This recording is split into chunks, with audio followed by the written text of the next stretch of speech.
빨리 가서 가봐봐. 가서 공부해 진짜. 거기 스터디 카페 인가를 냈어. 그래서 24시간이야. 사람 많아요? 아니 없어. 우리 시급 많은 거이다. 그럴까. 근데 한 명만 해야지 그걸 내가 지금 두 명씩 아니 가만히 앉아있는 건데 두 명을 내가 쓸 이유가 없잖아. 오늘? 한 명만 하면은 저 처음이라서 힘들 수도 있어요. 아니 근데 오늘 할 수 있어? 네. 맨날 바쁘다고 그러잖아. 진짜. 성건아 하자 그럼. 네. 성건이 나중에 저기 가면 해야죠. 그 어디지? 어디 간다 그랬지? 저기 수의사 되면은 조교쌤 해야죠. 미리 한번 해보자. 어때? 자 여러분 이 우라지오 가까운 항구에서 너무 중요한 시예요. 우라지오가 러시아의 블라디보스토크. 선생님도 가본 적은 없지만 그러니까 당시에 이제 많은 우리 조선 일제 강점기 때 조선 사람들이 이제 저쪽 만주나 이쪽 러시아 우라지오 이쪽으로 많이들 이제 유랑을 떠나고 막 망명을 가고 막 했었던 그때 이제 쓰인 시예요. 근데 이제 여기에 보면 여러분들이 잘 관찰하셔야 되는 게 시간의 이동이 있거든요. 과거로 들어갔다가 다시 현재로 왔다가 이런 장면들만 잘 읽어내시면 돼요. 삽살개 짖는 소리 청각 그쵸? 그러니까 제발 시를 이미지를 잘 보세요. 그리고 화자가 어디 있는지 잘 봐야 돼. 눈보라에 얼어붙는 섣달 금음 아주 지금 어떤 겨울 추위 속에 밤 시간적 배경. 자 얄궂은 손을 하도 곱게 흔들어. 밤이 막 이렇게 손을 흔들어. 뭐 하고 있는 거야 지금? 밤이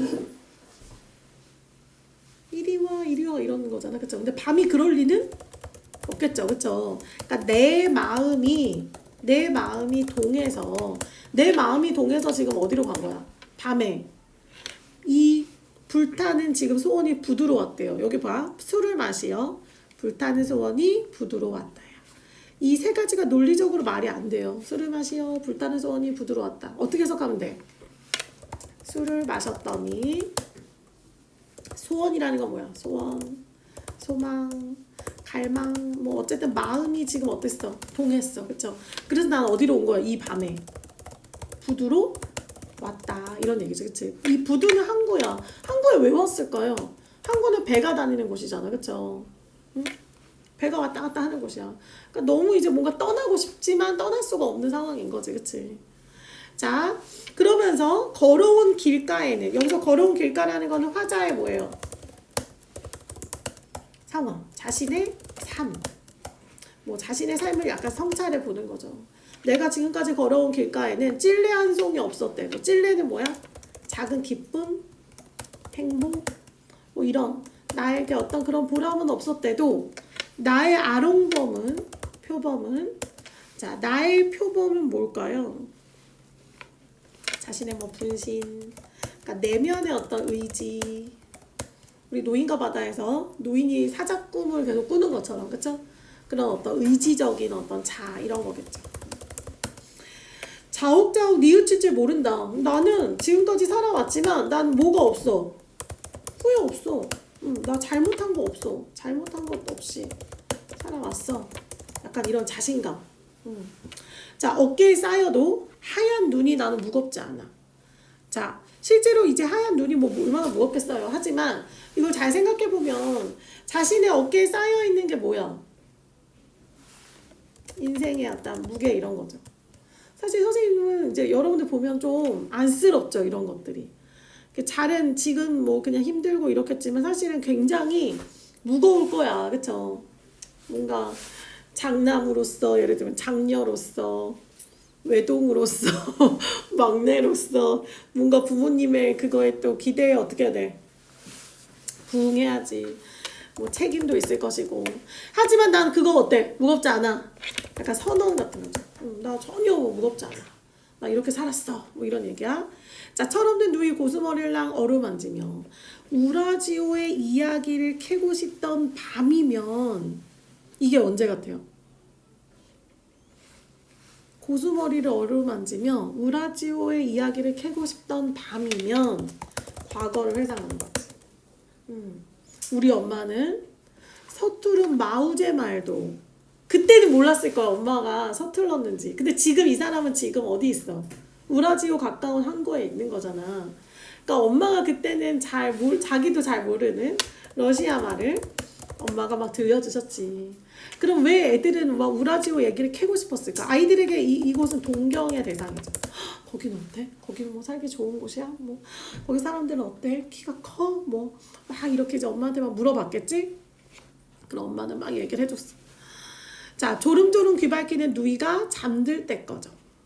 등불이 깜빡 저절로 눈 감을 때 꺼져. 자, 그럼 누이가 잠들 때 꺼져. 이건 어떤 상황일까요? 엄마가 그러니까 어떻게 보면 누이의 그런 지금 잠을 재우는 거잖아. 그러니까 잠이 들면 이제 엄마는 당연히 안 하겠지, 그치? 그다음 등불이 깜빡 저절로 눈이 감는다는 건 뭐야? 등불에 그 기름이 석유 같은 거 이제 뭐 넣어놨을 거예요. 그것이 이제 다 다를 때까지니까 언제까지야? 새벽이겠죠. 새벽까지 엄마는 계속 이제 아이들한테 얘기해주고 뭐 했겠죠. 자, 이런 반복률. 자, 다시 내게로 헤어드는 어머니의 입김. 그럼 이 어머니의 입김이 어디에서 온 거야? 과거에서 온 거죠. 과거의 그 장면이잖아. 이게 장면을 우리에게 보여주고 그 입김이 무지개처럼 어질다. 그 엄마의 입김이 지금 현재 나한테 어떻게 와? 약간 이런 것들이요. 영상화야. 이미지화 시키는 거 얘들아. 이미지지. 회화시예요. 굉장히 무슨 우리 뭐 보는 것 같아. 이거. 무슨 뮤직비디오 보는 것 같잖아? 그 과거에 엄마의 그 말하면서 입김이 이렇게 했을 거야. 근데 그 입김이 지금 현재 나에게도 다가오는 것 같은 느낌이라는 건 어머니에 대한 그리움이고. 근데 왜 무지개처럼 어지러요? 엄마의 얘들아, 이 고달픈 밤에 밤늦게까지 애들이 물어본다고 엄마가 계속 말해주는 그런 엄마는 진짜 별로 없을 거예요. 다 어떡할까?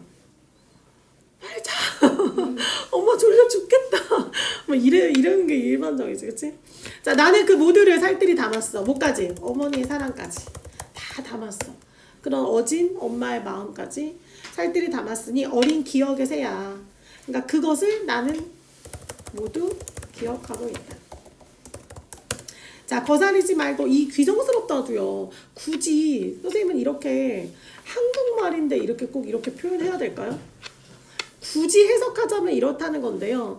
그냥 귀정스럽다라는 말 자체로 그 어감을 느끼는 게 되게 좋을 것 같아. 귀정스럽다. 뭔가 어떤 약간 그런 느낌이 있죠. 굳이 이렇게 한국말을 이렇게 바꿀 필요가 있나? 자, 거스르지 말고 마음의 은줄에 작은 날개를 털어라. 자, 이 날개를 턴다라는 건 약간 뭔가 희망, 약간 역동성을 가지는 거니까 그 과거의 어떤 그런 추억으로 막 가고 싶은 거야. 그런데 드나드는 배 하나 없는 지금 현재로 돌아왔어요. 부두에 호젓선 나는 맷비둘기는 아니야. 객관적 상관물. 자, 나는 뭐 하고 싶어? 날고 싶어? 날고 싶어. 머리에 어슴풀에 그리어진 그곳. 뭐야? 그곳이 어딜까요? 여기서 그곳은 고향이죠. 그러니까 이게 지금 어떠냐면 과거에 나는 고향에서 우라지오를 동경했죠. 우라지오는 어때? 막 이러면서. 근데 현재 나는 우라지오 가까운 그 항구에서 뭐를? 고향을 동경하고 있는 거예요. 자, 그런데 우라지오의 바다는 얼음이 두텁다. 얼음이 두텁다는 건 배가 뜰 수가 없는 그만큼 절망적 상황이에요. 자, 등대와 나와 서로 속삭일 수 없는 생각에 잠기고. 등대도 어떤 거냐면 등대 이미지도 여러분들이 늘 어때? 한 곳에서 먼 곳에 빛을 쏘는 거잖아. 그쵸? 그러니까 등대 이미지도 약간 어떤 거야? 움직일 수 없는, 그치? 운명이죠. 그러면서 늘 그 빛만 쏘고 있는. 그러니까 자신과 등대를 약간 동일시 하고 있는 거예요. 공병상련의 처지처럼 서로 속삭일 수 없는 생각에 잠기고 서로의 어떤 시련이 있겠죠. 밤은 얄팍한 꿈을 끝없이 꾀인다. 밤은 이 꿈이라는 건 뭔가? 희망, 소망. 여기선 고향에 대한 그리움 이런 거겠죠. 이 밤이라는 시간은 나를 계속 그 그리움으로부터 어떻게 놓아주질 않는다. 여러분들도 막 밤에 막 그럴 때 있잖아. 잠이 안 와, 막 이러면서. 가도 오도 못할 우라지요. 자, 현재 처지에서 끝났습니다. 자, 그 다음 이제 흑백사진 7월로 가시면, 자, 흑백사진은 딱 봐도 뭐예요? 과거, 회상, 뭐 이렇게 볼 수 있겠죠. 선생님 지금 최대한 빨리 하는 거예요. 3월까지 다 끝내면 너무 좋아. 알겠죠? 3월까지 끝내야 이제 이게 시험범위 들어간 친구들은 2회독 하면서 철저하게 또 공부하고 독서도 또 해야 될 사람도 있을 것이고, 그 다음에 이제 안 들어간다 하더라도 6월 모평을 봐야 될 거 아니야. 그쵸? 수 쪽이 어떻게 반영되는지를 여러분들이 느껴야 될 거 아니에요. 자, 내유년의 7월은 내가 잘 자란 미루나무 한 그루 솟아오르고. 이거 뭐 쉬워요. 한번 읽어봐. 누가 읽을까? 좀 졸린 사람이 성우가 읽을까? 아까 읽었는데요. 그럼 저기 성권이가 읽자. 안 들려요. 어? 저 안 들려요. 너 진짜 안 졸려 보이네. 그럼 채은이? 안 졸려? 정민이? 제가 읽을게요. 네. 내 유년의 7월에는 내가 잘 자란 마루나무 한 그루 솟아오르고 또 그 위 파란 하늘에 뭉게구름 내려와 어린 눈동자 속 터져나갈 듯 가득 차고 찬물들은 반짝이는 햇살 수면에 담아 쉼 없이 흘러갔다. 여러분 여기까지 만약 읽었어. 그럼 딱 뭐가 떠올라야 돼? 표현법은 감각성이죠. 와, 감각적이다. 묘사다. 그쵸? 생생하게 묘사하고 있죠. 유년 시절의 7월의 그 풍경이 엄청나게 그리운 거야. 그때 이랬지. 뭐. 자, 그래서 갑자기 이제 뭐가 나오냐면 냇물아 흘러 흘러 어디로 가니? 하고 착한 노래래. 그럼 아마도 이건 약간 동요의 가사 같은 거. 냇물아 흘러 흘러 뭐 어디로 가니? 뭐 노래로 불렀을 거야. 착한 노래들도 헤엄쳐 가버렸어. 그럼 이거 뭐예요? 얘는 화류도 되지만, 그쵸? 뭐 착한 노래니까 뭐 의인법? 뭐 이런 거 어쨌든 수능에는 안 나오겠지만, 노래가 간다는 건 또 뭐가 돼요? 청각에 시각화도 되겠죠? 공감각. 과수원을 지나온 달콤한 바람이요. 바람이 달콤한 이유는 뭐예요, 근데? 과수원을 지났잖아. 그러니까 과일의 향기를 지금 이렇게 뿜고 있다는 거잖아. 어쨌든 얘는 촉각의 미각화인데 엄밀히 말하면 진짜 달콤할 수도 있잖아. 그치? 과일 향기가 날 수도 있잖아. 그쵸? 복합 감각으로 볼 수도 있어요. 따지고 들면 수능에 나오면. 왜냐면 과수원을 지났으니까 진짜. 그럼 후각화 아니에요? 미안. 그쵸? 아니지. 달콤한 거는 일단은 미각화야. 그러니까 복합 감각으로 선생님 지금 얘기한 거는 복합 감각에서 말하면 얘는 그냥 촉각 더하기 후각 이렇게 볼 수도 있다는 거야. 근데 우리가 이제 기본적으로는 요렇게 봐. 알겠죠? 근데 수능에서 이렇게 나오지는 않을 거야. 나오면 안 될 것 같아. 자, 그 다음 미루나무 손들을, 얘는 손이니까 의인법이죠. 차르르는 의태어도 되고 의성어도 돼요. 자, 내 겨드랑이에 간지러운 새잎이 돋아. 여기서 뭐가 떠올라야 돼? 내 겨드랑이에 새잎이 돋아. 그럼 나도 뭐가 되는 거야? 나무가 되는 거잖아. 그쵸? 그럼 자연과 합이 동화되는 거죠. 자, 물 아래까지 헤엄쳐가 누워 바라보는 하늘 위로 삐뚤삐뚤 헤엄쳐 달아나던 미루나무 한 그루. 달아나지 마 미루나무야. 귀에 들어가 물을 뽑으려 햇살에 데워진 둥근 돌을 골라 귀에 가져다 대며. 이것도 우리는 도시에 사는 사람들 잘 모르는 거죠. 이렇게 귀에 이렇게 해서 물 빼는 거. 자, 허기보다 온몸으로 퍼져오던 따뜻한 오수, 약간 낮잠. 그러니까 졸음이 온다는 거죠. 점점 무거워져 오는 눈꺼풀 위로 멀리 누나가 다니던 분교의 풍금 소리가 청각의 시각화. 미루나무 그늘 아래에서 7월은 더위를 잊은 채 깜빡 잠이 들었다. 여러분, 요것도 중의적이에요. 마치 7월이 정말 잠이 든 것 같이 표현이 됐죠.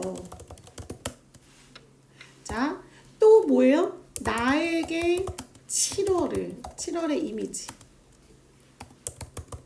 이미지는 그렇다라고 보는 것도 되죠. 이해 가세요? 그래서 뭐 아름답고 굉장히 감각적인 그냥 한 장면이 이렇게 막 펼쳐지는 그런 시라고 보시면 됩니다. 선생님이 지금 진도를 조금 맞추고 싶어가지고 잠깐만 여기 지금 그게 하나 빠졌어. 성탄제. 아 여기도 성탄제가 없네. 성탄제가 스캔에 빠졌더라고. 잠깐 선생님 이것만 찍을게. 사실 그 새는 박남주의 새는 우리가 했어. 분홍색 책으로. 미안. 잠깐만.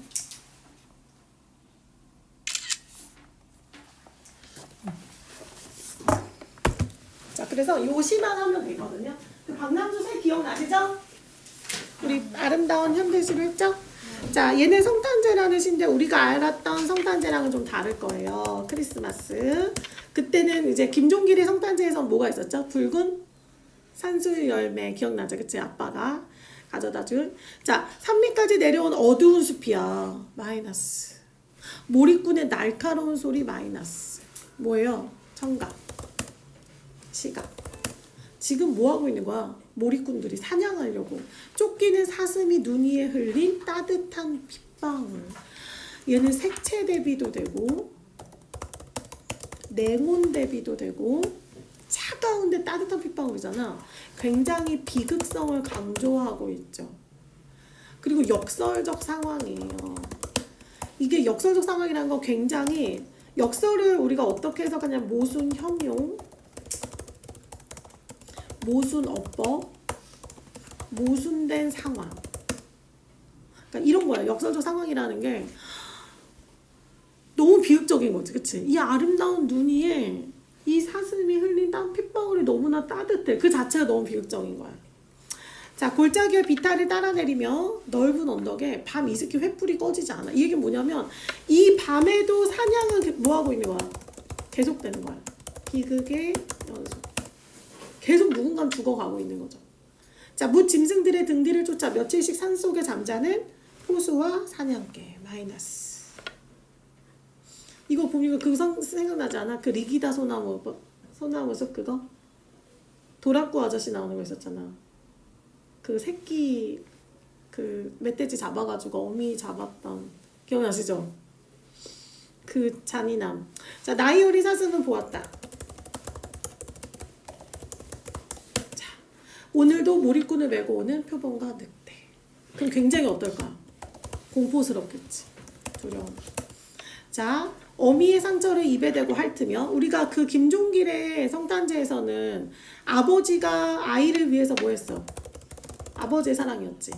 아버지가 어린 아이를 위해 산수유 열매를 가지고 온 사랑이라면 여기서의 사랑은 어린 사슴이 어미 사슴을 뭐 하고 있는 거예요?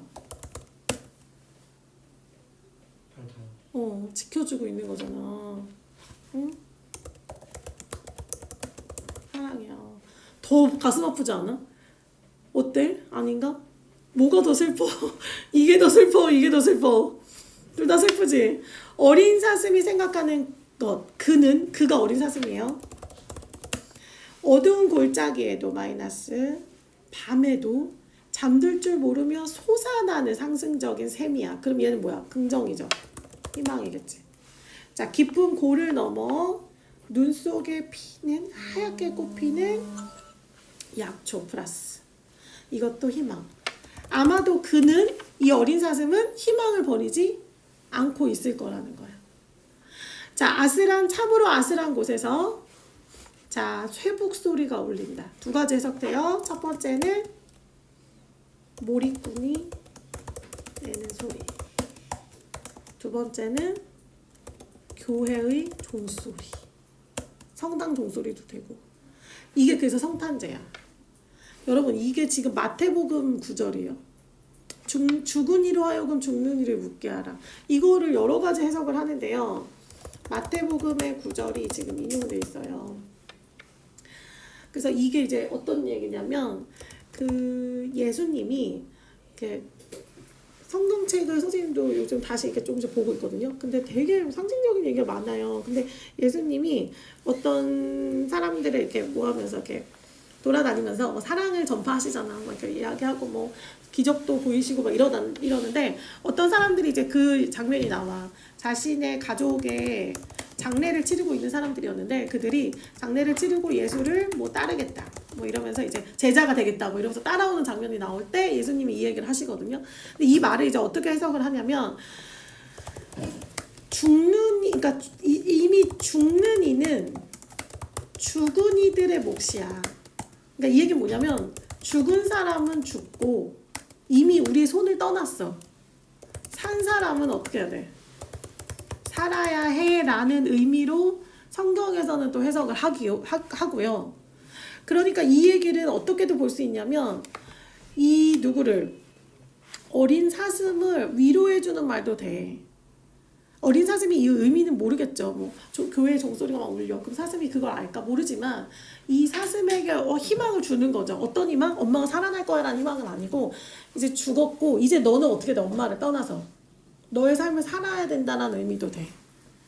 여러분 이번에 미야자키 하야오 그 애니메이션 봤어요? 그대들은 어떻게 살 것인가?